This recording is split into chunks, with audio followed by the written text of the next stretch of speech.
Good morning and welcome to Make It Monday. Already it's the beginning of another week. Today I'm going to be showing you a little bit about how I embroider on faux leather and vinyl. It's a lot the same. Napped fabric like suedes, faux suedes and things like that, they also kind of fall into this same category. They're not that hard to do. You just have to kind of think things through a little more, and you can read the directions on what you want to embroider and watch, plenty of educational stuff and read things, but you still have to think about what you're doing. We call that critical thinking. So here's my version of critical thinking. I want to do this key fob, and I'm a knitter, and this is a little sheep, and this is really cute, all this little fringe on here, and we're going to do that with our embroidery module, and you'll see how it works. But this picture is what I got from the website where I purchased the design, which is an Etsy site, and I will link that in the description box below. But this looks to me like it would be darling on a diaper bag. Wouldn't this be a cute gift to give at a baby shower? Maybe put some little beads on there, some sparkles, a little dangle of some kind, and give this as a gift at a baby shower and be able to clip that onto a diaper bag. But as I said, I'm a knitter, and I have a project bag that I want to spiff up a little bit. We call that spiffing, that's a word. Actually, it really is a word. And I'm going to do mine all together differently, different colors, and I'm going to use a darker color of faux suede. I've got the colors picked here that I want to use. These will be the legs, eyes, nose, mouth, and tips of the feet, and this will be the wool on my little sheep. And my instructions, which is what I just showed you. See, I've got them all stapled together here at the top. There's lots of pages here. So when you purchase a design that is an in the hoop design, somewhere in that zip folder that you download, there will be a PDF, and you'll want to open that and print that off, because it has all the directions from step 1 to step end on how to do your project. So, and it also gives you what they want you to use for stabilizer and things like that. So here's part of my critical thinking. This told me to use tearaway stabilizer. Tearaway stabilizer is a terrible idea for a key fob. It is not strong enough. You can imagine how many stitches are going to go into this. There's going to be quite a lot of stitches. And how many stitches does it take to have the tearaway come apart? Not very many. So I'm going to be using cutaway. And remember last week I told you that you always use 2 layers of stabilizer. Always, always, always use 2 layers. It doesn't matter if you hoop them both together, hoop one, float the other. It just doesn't matter, as long as you're using 2 layers of stabilizer. So I'm going to float a layer of cutaway, which is right here, and then I have hooped a layer of cutaway, which is right here.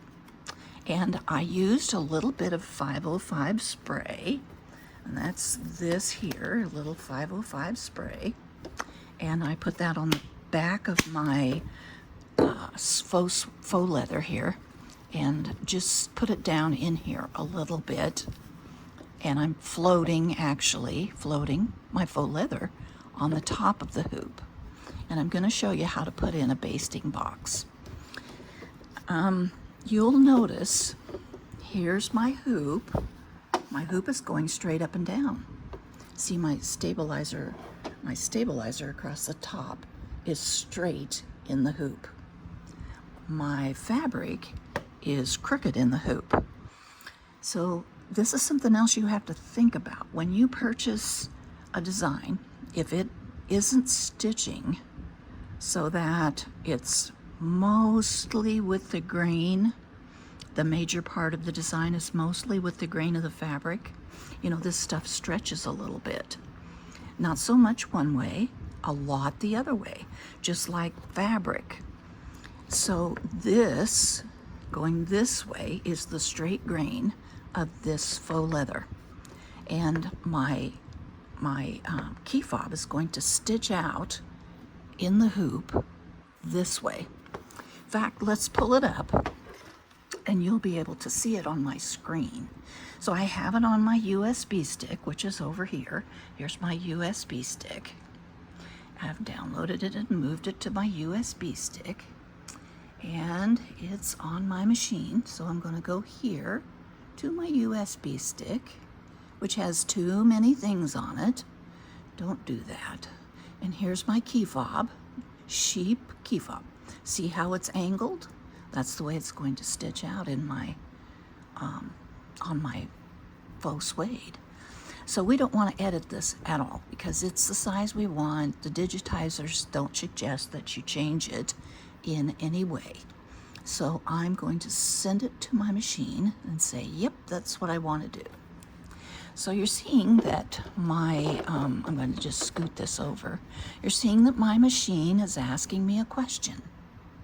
It wants me to please let the arm, here's the arm of my machine, wants me to let the arm of my machine move. It doesn't like where it's at. It wants to move.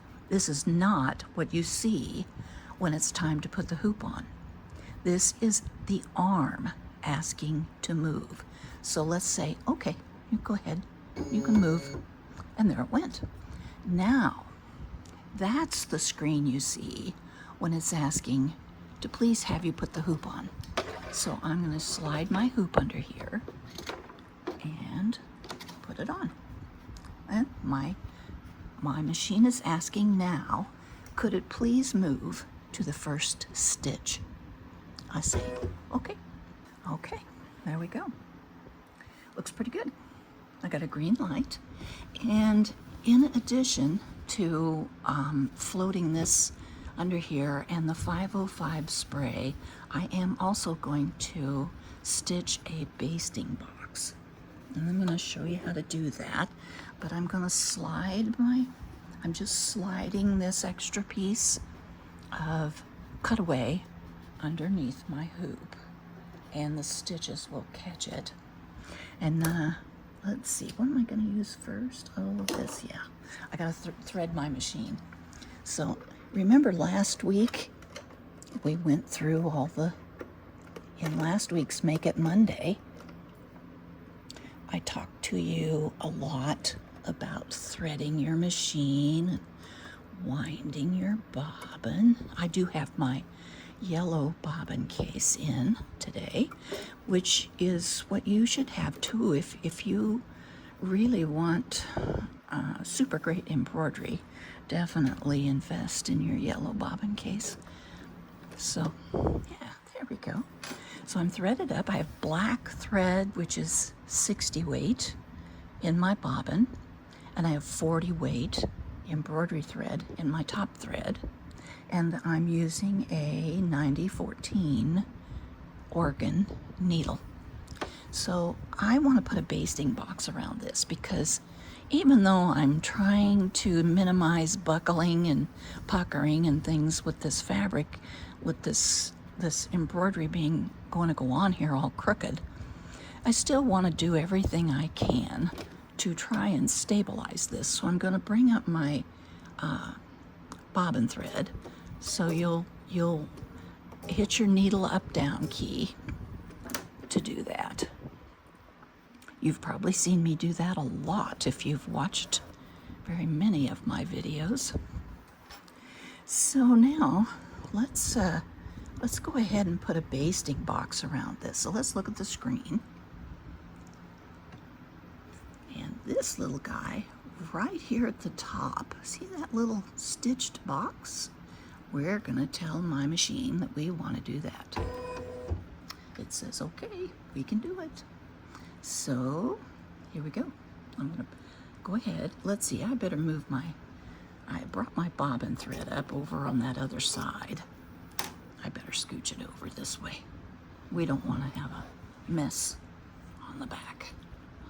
Okay, and always use your tweezers and things too, kids. Don't ever put your fingers in the stitch field. Okay, come. Oh, it's asking me a question again. Are you sure you have the 26 foot? Are you sure that you have the 0? Oh, it's not highlighted, so I'll say white line around it. Yes. Let's check our stitch plate while we're here. White line around it. Yep. Okay, let's go. So it's gonna stop and let me trim threads, and then we'll go the rest of the way around. Okay, here we go. Now my little sheepy's gonna fit right in there. So it's nice to have that kind of stabilized that way. Okay, so now let's look at a couple other things here. Let's scroll. Let's look over here at my screen. Hope you can see it good. Let's scroll down here a little bit. I want my thread cutter to work. So let's go into settings and let's make sure that, I have to go back. I want my thread cutter to work. And so let's make sure we have them both turned on. Okay, should go good. And I have mine set at 8 millimeters. I don't cut threads much less than that because if you do, you'll wear your thread cutter out. It just works it to death. So we've got everything turned on. So let's back out of here and we're gonna start with my little sheep's feet. See how they're pink and highlighted? That's what's going to stitch first, is his face and ears and his feet. Now, since we're doing this fringy thing, the tension on this little guy, I'm going to move you a little closer. The tension on this little guy could be tricky, but we'll see. Oh, I hope I'm not making you seasick. Okay, here we go. All right, so I'm not going to bring my bobbin thread up this time because it's short now and it's at the absolute perfect length because you heard my thread cutter cut it and the back of this is not going to be seen. So I'm not as worried about this as I would be if it were a tea towel or something. So let's see. It wants me to cut my thread. There we go. Okay. Boy, this thread's almost the wrong color. It's about the same color as my vinyl. I hope it shows up when I'm done.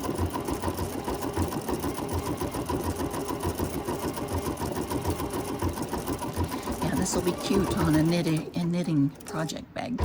And I've made some paper beads and made a little dangle that I'm going to put on it. Make it really snazzy.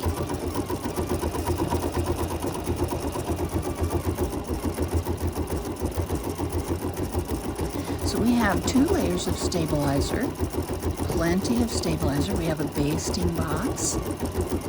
We just might see some buckling before we're done because of the nature of vinyl and faux leather, but we'll see. I might, since I did the 505 spray, I might be able to smooth it a little bit. And it does have a final outline stitch around the whole design when we're done, which will help to flatten it out if we do get some buckling.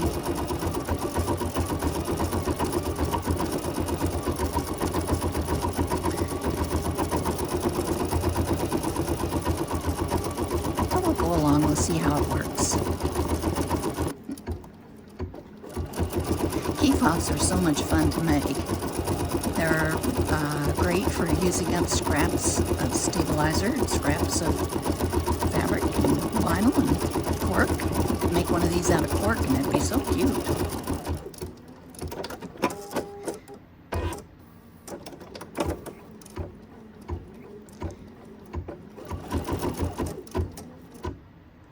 Oh, I don't want to. Go ahead.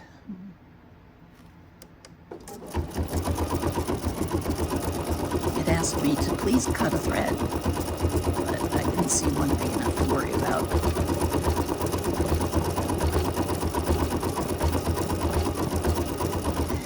And I do have all my jump stitch, you know, we turned those all on, remember? And if a jump stitch happens in a project that you're working on and you have all your settings set to cut the jump stitches, it just means that the digitizer didn't program that in. Sometimes it happens, not all the time, but sometimes you'll see it.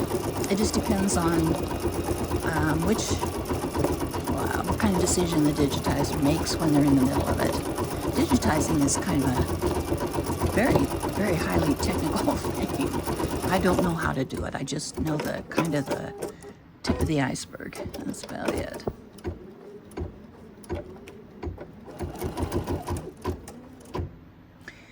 I don't want to. Go ahead. See, my machine asks me questions and I just go ahead and talk to it. Why not?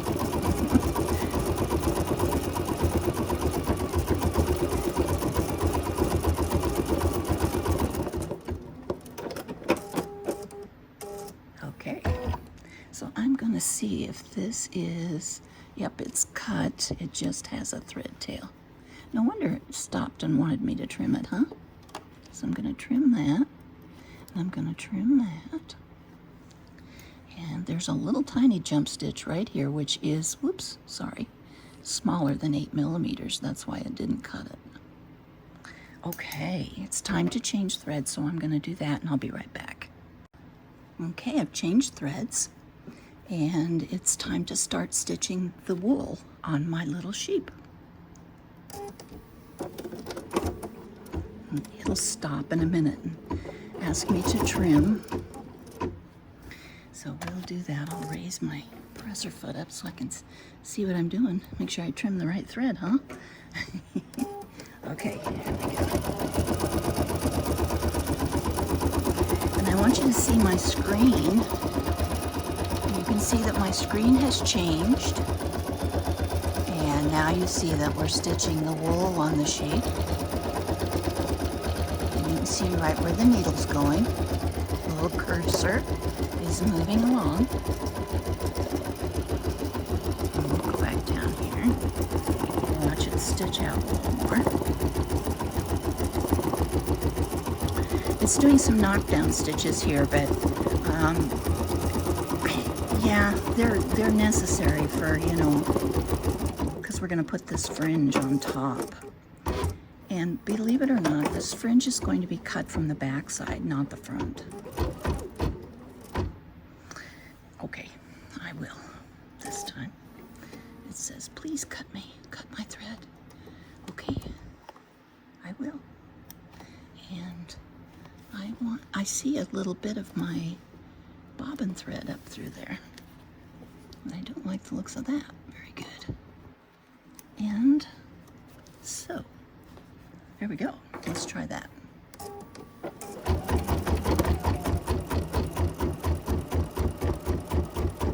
If you didn't want the fringe, this turns out, I've made two now, and this turns out really cute without cutting the See how it does that little circle?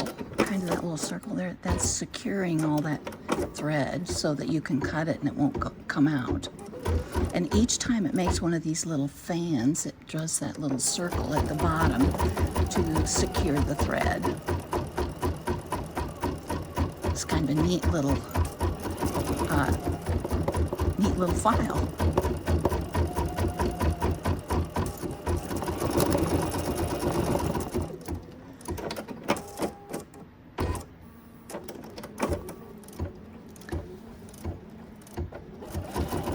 I see something. If you're observant when you're doing your embroidery, you'll be able to see things. And I see something is wrong with my thread. So let's take the tension off and have a look at it and see what's going on here. Well, I don't see what I thought I would see, so I'm going to put it back. Put my presser foot back down, and we'll go ahead and move forward. We'll see what happens here, but I thought it looked kind of thin, like maybe it might be raveling a little, but it wasn't.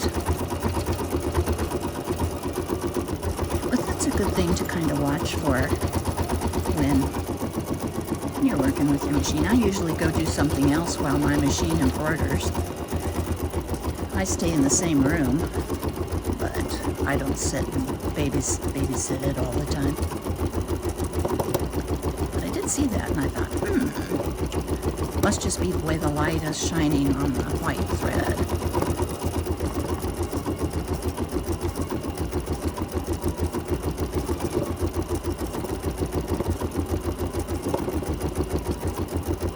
So you'll see here in a little while that there'll be these little fans all over this body of this sheep. And if I want it to be fringy on the back side, I will cut it when it's done before I do the final stitching and put the back on. And I've got a little trick I'm going to show you on how to put the back on a key fob so that you get beautiful, beautiful, beautiful stitches on the back too.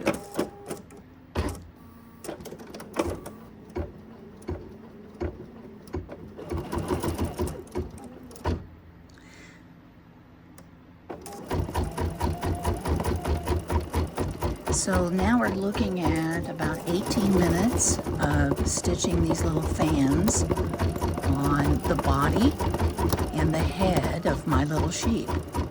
So I am going to do that for the sake of time off camera, and when that's done I'll be back and we will do his little eyes and nose and the tips of his toes.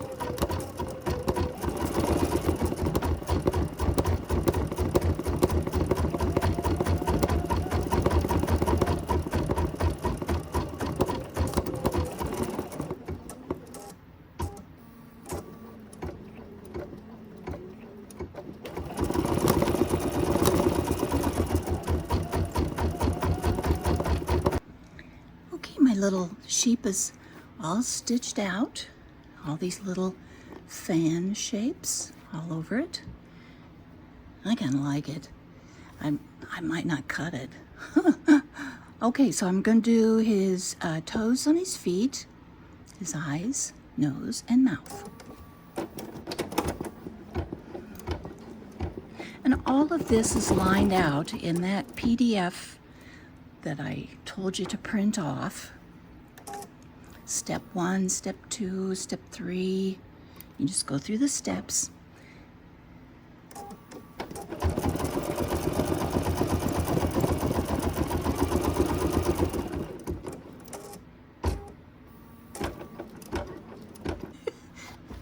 Okay, so since my thread broke, I can show you kind of a little trick here. Well, it's not a trick, it's how you do it. So I've already clicked out of the screen that showed my thread had broken, but you know what that looks like. So let's get my hold of my thread here and see if we can get it down out of there. There's my trouble. I had a shredded thread. Let's thread her up here. And let's trim this mess off. Here we go. Now we're cooking. Pull my thread through. Pick up my bobbin. Come on, baby. Here we go. Okay, now we're ready to try this again. Okay, up here you can see I have two pictures on my screen. This one shows me where I'm at. There's the little cursor there. Right here's my little cursor. Over here's where my needle's going to hit in, but my thread broke and I cut away almost all these stitches. So I need to go back. So the way I'm going to do that is, if you see this little 0 right here, I'm at stitch 0. So I want to go backwards, not forwards. So I'm going to turn my top knob. All right, I think I'm on the first stitch. Let's see. Let's check it out. It's going to stop now and ask me to trim my threads. Raise up my presser foot so I can see what I'm doing. Because it's close. Very close. All right, there we go. Okay. And when I'm done, up here on my screen, it's going to go to the next stitch, which is number 5, and that's the last stitch. And you can see, especially if I bring you closer, you can see that's the outline to my key fob. So I have to put the back on my key fob before I stitch that. So I have to make a decision. Do I want to trim my little sheepy wool, or do I want to leave it like this? Well, I guess I could trim it, and that way we'll see what it looks like. And if I don't like it, I can make another one because I have more scraps of this. But I got hardly any buckling. I'm going to go ahead and trim this little jump stitch right here, if I can. I might have to hold it in my lap. Oh, wait, maybe I got it. There we go. But there's my cute little sheep. And I had black thread in my bobbin, so I'm going to take my tweezers and maybe fix some of these little spots where the black thread is trying to peep through. My white sheep tried to be a black sheep. What can I say? All right, there, that one's up enough. I think I can trim it. That one will be hidden. I think the other one will be when I do my fringe. Alrighty. Very good. All right, let me take this out of here, start trimming. Alrighty, I've got a couple pair here of little really sharp embroidery scissors. So these are curved tipped ones that I have in my hand. So I will go in and trim my bobbin threads, and it doesn't matter, you just trim them off. Trim your bobbin threads off so you can see what you're doing.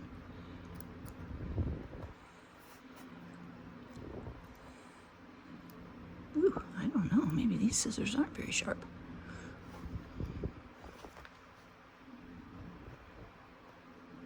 They felt like they were at first.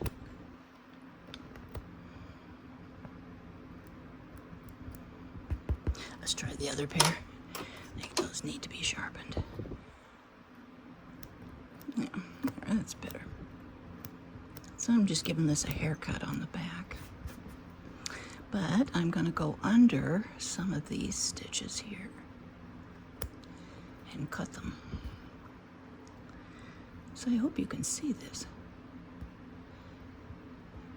I might have to go get a pair of curved shears.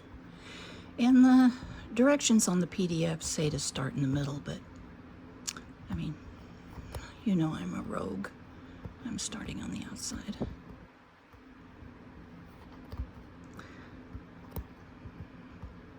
But all these bobbin threads can be snipped because all of our, all of our little fans on the front, they are secured. So, and you don't want to take this out of the hoop. Don't take it out of the hoop yet. That would be bad. That would be very bad. I might be able to bring some of the sheep wool up on top so you can see it. Depends on where I cut, huh? There comes some. Oh, it's so cute. I need my, here, I better use this and not my scissors, because I definitely don't want to. You just pull all these up, and they come up looking like a little sheep wool. Yep. They're cute. And you'd be a little fuzzy sheep when I'm done.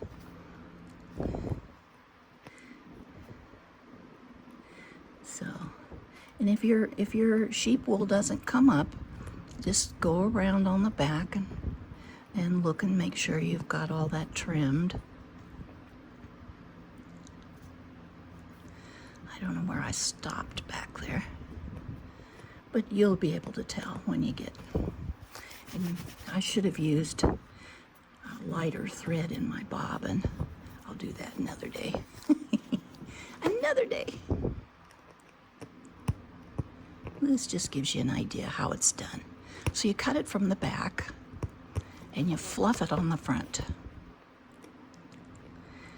And it's not this tedious. It doesn't take this long to get the handle on it and get going with it, because I'm just working at a handicap here. All right, I will finish trimming all my little sheep's wool.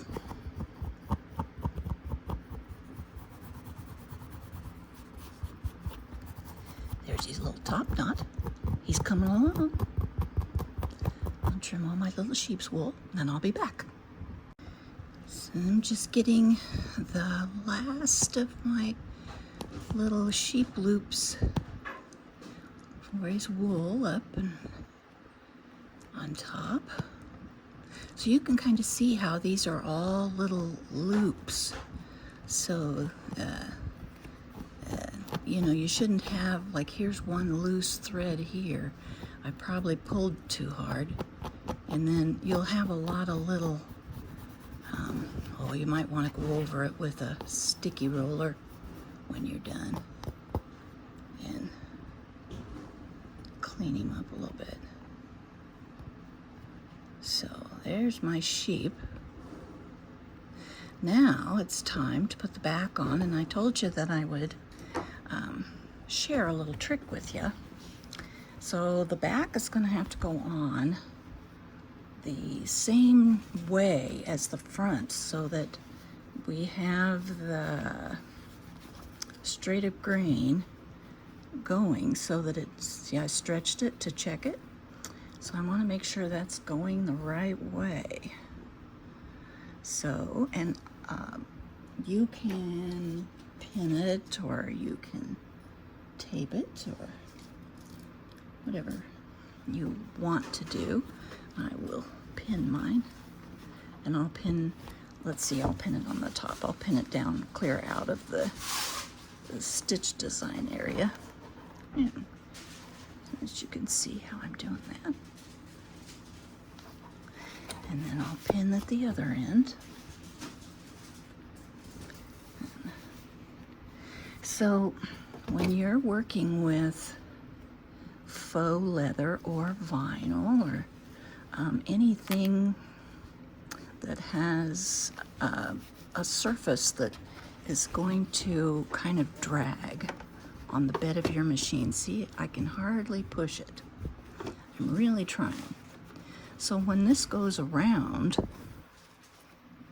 if you've ever made a key fob that, or anything like that in the hoop, and when you're done, you turn it over and look, and your stitches on the back look really awful and completely out of whack. It's because there's a drag on the bed of your machine. So we're going to fix that, and we're going to just use some tissue paper. Tissue paper is good for lots of stuff. I use it all the time. And let's see here. I got to get this in here the right way. There we go. There we go. It's getting kind of late at night here, and it's getting sleepy in here. Okay, here we go. So I'm going to go ahead and get this. I'm going to make sure that there's nothing that's going to bind up or fold over underneath my embroidery hoop. Get my tweezers. And we're going to just stitch through this, right straight through this. And I'm going to use dark brown thread. So here we go.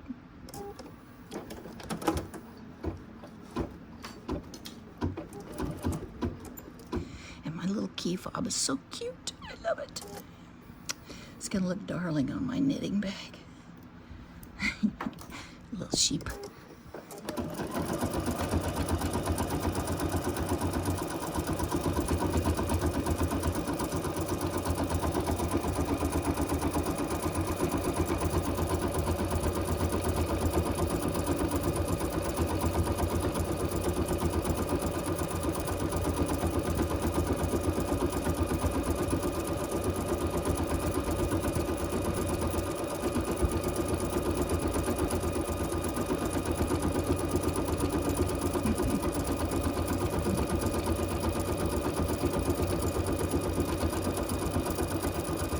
So there's a little bit of work involved in this project, but it's worth it. It's so cute.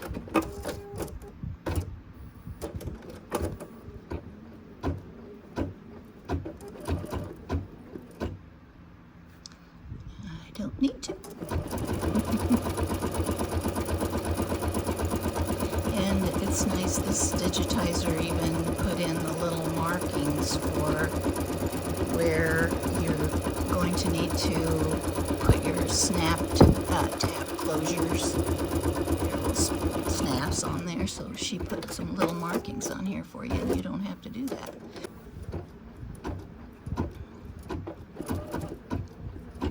Here we go, last little bit. And we're done. And you'll see my screen will go back to the original screen, so that's how you know that your embroidery file is completely done. So now I will take this out of the hoop, and I will trim about 1/8 of an inch all the way around it, and I'll go ahead and put my little snaps on. I just have a little tool that I do that with, and this is my key ring that will go on it.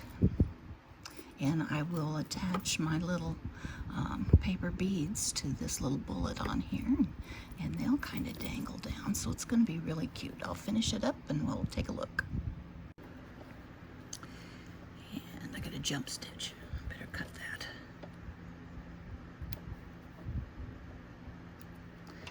And there's the back. I still got a little paper to take out. I'll probably moisten a paper towel, get that out. And you will put your little snap right there. And there's my little sheep. He's cute. I'll finish trimming him up a little bit. When I'm going to get a better pair of scissors and trim him a little better and a little closer. But there he is. Let's see here. He will go. Take the pin away. He will go on here, like so.